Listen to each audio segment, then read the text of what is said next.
juste, on ne comprend pas, parce qu'au bout d'un moment, on ne sait pas l'erreur qu'ils ont commise. Quelque part, on a été délaissés. Franchement, on a été vraiment délaissés. Au bout d'un moment, quand la police est venue, ils nous a demandé de rentrer chez nous, on n'a pas compris. Et puis après, une demi-heure plus tard, 1 heure plus tard, il y a 150 Tchétchènes qui ont débarqué dans la ville. Ça nous a...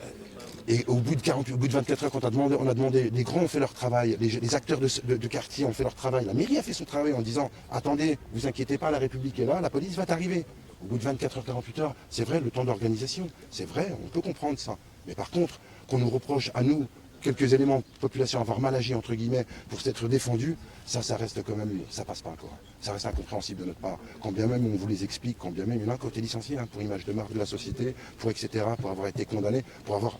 Ils ont reconnu d'avoir mal agi. Mais comment, quand il y a la peur derrière, quand il y a un sentiment d'insécurité, est-ce que ça légitime pas quelque part une protection, même si elle est maladroite? La question est là. Bon, en tout cas, monsieur, d'abord, nous sommes venus avec le ministre de l'Intérieur pour nous rendre compte. Et par rendez-vous. Que s'est-il passé ici? Deuxièmement, je voudrais qu'ensemble, on ne se trompe pas. Ça, vous avez dit, nous avons été agressés.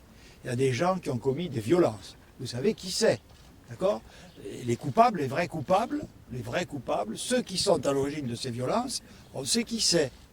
Et nous appelons à ce qu'ils soient sanctionnés avec la plus grande sévérité. Ils sont venus mettre en panique ici dans le quartier. Les accusés, ce ne sont, monsieur, certainement pas les forces de sécurité, les forces de l'ordre.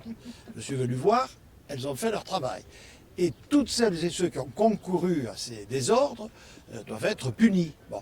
Mais qu'on ne se trompe pas de cause, monsieur. Effectivement, il y a des gens qui sont venus ici, souvent extérieurs au quartier, si j'ai bien compris, totalement extérieurs au quartier, et qui sont venus faire des actes inadmissibles. Là-dessus, on est absolument intraitable. Voilà. Donc, la police fait un travail, vous le savez, difficile, remarquable, et la police, elle est là pour nous protéger à tous. À tous, voilà. Et j'appelle, monsieur le maire est là, c'est par une action cohérente de tous, surtout qu'on doit faire cesser, prévenir et réprimer ces actions. Voilà.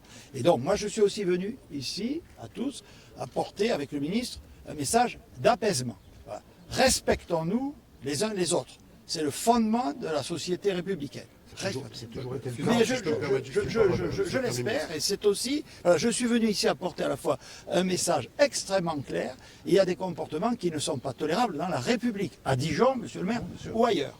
Deuxièmement, c'est en unissant nos forces que nous les combattrons, et je veux aussi apporter un message d'apaisement.